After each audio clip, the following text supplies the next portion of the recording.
अस्सलाम वालेकुम नाज़रीन, आप देख रहे हैं प्रोग्राम टेबल टॉक। मैं हूं आदिल अब्बासी। गुज़िश्ता रोज यौम शहदा पर आर्मी चीफ का एक बयान सामने आया और वो बयान इंतहाई अहम है पाकिस्तान की सियासत के लिए, क्योंकि जो अफवाहें गर्दिश कर रही थी, हर तरफ ये बातगुज़ सुनाई दे रही थी कि शायद मौजूदा हालात जिस डगर पर जा रहे हैं तो इंतखाबात का इल्तवा हो जाए या फिर इंतखाबात को रोकने के लिए साजिश की जा रही है।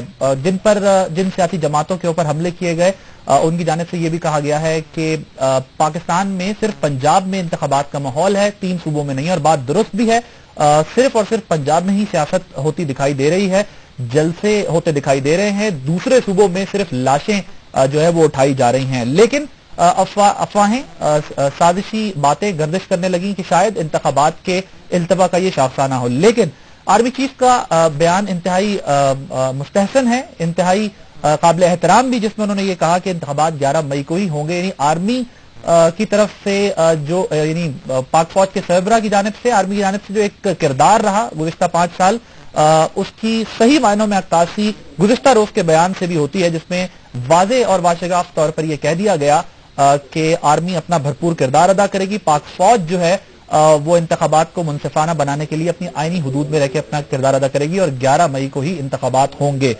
यकीनन वो अफवाहें अब दम तोड़ेंगी। आसिफ हसनैन साहब, आपकी तरफ आऊंगा, जरा आप फरमाइएगा कि क्या कसूर है इसमें उन पॉलिटिकल पार्टीज का जिनके पास लेवल प्लेइंग फील्ड है इस वक्त?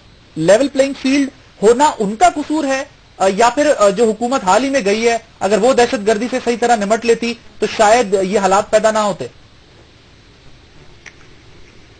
देखें, सबसे बात यह है कि अगर आप बात करते हैं कि किस जमात का कसूर है, तो सबसे बड़ा कसूर ये है कि ये जमातें जो दहशतगर्दी के खिलाफ एक अरसे से लड़ रही हैं और ओपनली इनका जो है वो जो स्टांस रहा है दहशतगर्दी के हवाले से, जाहिर सी बात है कि उसकी वजह से वो फेस कर रहे हैं। जो लोग जो है वो इसके लिए ओपन नहीं है, और खास तौर पर ऐसी भी सियासी मजहबी जमातें जिन्होंने पार्लियामेंट में जब रेजुलेशन आई दहशतगर्दी के खिलाफ, तो उन्होंने उसको जो है वो पास भी नहीं होने दिया, आखिरी वक्त में जो है वो बैक फुट पे चले गए।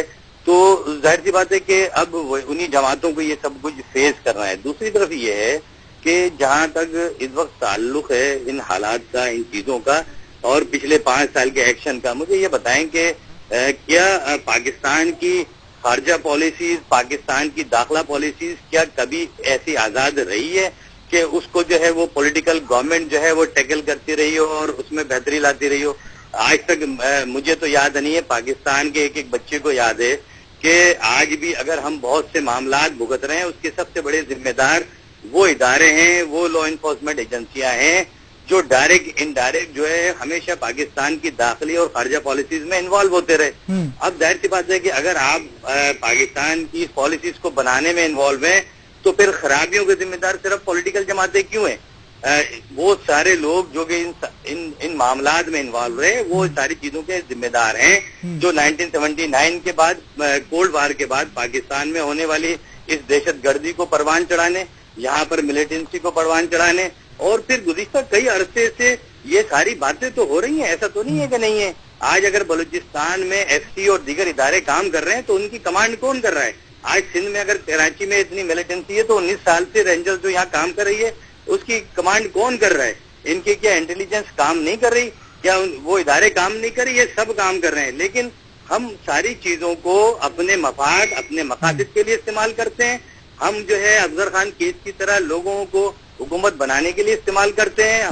लेकिन आसिफ साहब, ये सवाल भी तो उठता है ना कि दहशतगर्दी सिर्फ इस 3 हफ्ते के अरसे में या 4 हफ्ते के 1 महीने के अरसे में तो नहीं हुई ना। ये दहशतगर्दी, ये टारगेट किलिंग, ये खुदकुश हमले, ये इंसानी जानों का ज़िया तो गुज़िश्ता 5 साल भी तसलसल के साथ होता रहा ना। बड़े वाकयात रुनुमा होते रहे। उस वक्त हुकूमत तो बाइख्तियार थी ना जी, कुछ तो कर सकती थी। पर इतनी बेबस हुकूमत थी तो फिर उस हुकूमत के रहने का फायदा क्या था? मैं आपको इसकी एक मिसाल दूं। बड़ा अच्छा आपने सवाल किया और मैं चाहता भी था कि इस तरह के सवाल हो। सबसे बड़ी चीज ये देखें कि इस वक्त कराची में जो ये दहशतगर्दी है, उस दहशतगर्दी में जो सिविल पुलिस थी आपकी, जो पुलिस और सीआईडी के जो लोग थे, उन्होंने 200 के करीब दहशतगर्दों को, अलकायदा के लोगों को और दीगर को उन्होंने अरेस्ट किया है। अगर इतने ही افراد جو ہے وہ ہمارے دیگر ادارے جو کسی کی پشت پناہی میں تو جو ہے اپنا اہم کردار ادا کر دیتے ہیں، مگر وہ ان ساری چیزوں کے خاتمے کے لیے جو ہے اگر اپنا کردار ادا کرتے تو ظاہر سی بات اتنی پرابلم نہیں ہوتی۔ آج جو ہے آج بھی صورتحال یہ ہے کہ آج بھی وہ ادارے پاکستان کی سیاسی جماعتوں کو تو کارنر کر رہے ہیں، جو لیفٹ ونگ کی جماعتیں ہیں ان کو تو کارنر کر رہے ہیں۔ آج جو ہے ہمارے بھی اگر دیکھ لیں کراچی میں ہمارے محاصرے ہو رہے ہیں، آج ہمارے لوگوں کو جو ہے وہ ہراساں کیا جا رہا ہے، ہمارے الیکشن کی ایکٹیویٹی نہیں کرنی دی جا رہی۔ ایک طرف ہم اس سے پریشان ہیں، دوسری طرف دہشت گردی ہو رہی ہے، تو کیا یہ ساری چیزیں جو ہیں یہ ایک فیئر اینڈ فری الیکشن کے لیے کیا یہ مناسب ہیں؟ اور ظاہر سی بات ہے ان ساری چیزوں کو کرنے کے لیے اداروں کو بھی آن بورڈ آنا پڑے گا، اپنی ماضی کی کوتاہیوں کو، خامیوں کو، غلطیوں کو بھی جو ہے وہ ریوزٹ کرنا پڑے گا، اور پھر ہمیں یہ سوچنا پڑے گا کہ یہ ساری معاملات کو اگر بہتر کرنا ہے جو ڈائریکٹلی پاکستان جماعتوں کا بتائیے گا، پھر جماعتوں کا کیا قصور بنتا ہے اس میں؟ چلیں یہ موجودہ حالات پہ تو آپ کے تحفظات اپنی جگہ درست ہیں، لیکن 5 سال کا سوال جو ہے وہ حکومت وقت جو ماضی قریب میں جو حکومت گئی ہے اس سے بھی کیا جائے گا، بٹ کہنے کا مقصد صرف یہ کہ پھر ان سیاسی جماعتوں کا اس میں کیا قصور ہے؟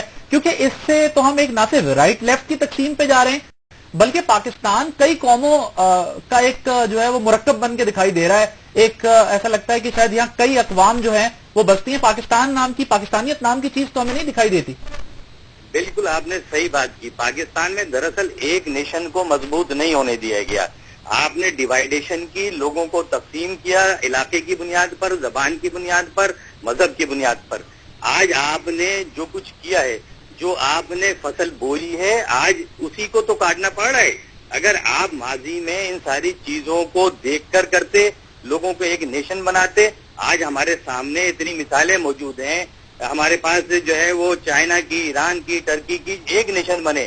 دنیا میں جو بھی ممالک ایک نیشن کی طرف گئے وہ تو ڈیولپمنٹ کی طرف گئے، بہتری کی طرف گئے، جو ڈیوائیڈیشن کی طرف گئے بالکل آپ نے صحیح کہا، وہ ان کی صورتحال آج 65 سالوں کے بعد، پاکستان کی صورتحال اگر 65 سالوں کے بعد بھی اس نتیجے کی ہے کہ آج سوالیہ نشان بنا ہوا ہے۔ آج ہم یہ کہتے ہیں کہ جی بلوچستان میں پرچم نہیں لہرایا جا سکتا، KBK ٹرائبل ایریا اور کراچی کی صورتحال ہاتھ سے نکل رہی ہے، تو یہ تو ان سب کے لیے جو سوالیہ نشان ہے جو پاکستان میں پولیٹیکل جماعتوں کے ساتھ ساتھ دیگر ادارے جو ہمیشہ سے انوالو رہے ہیں ادارے معاملات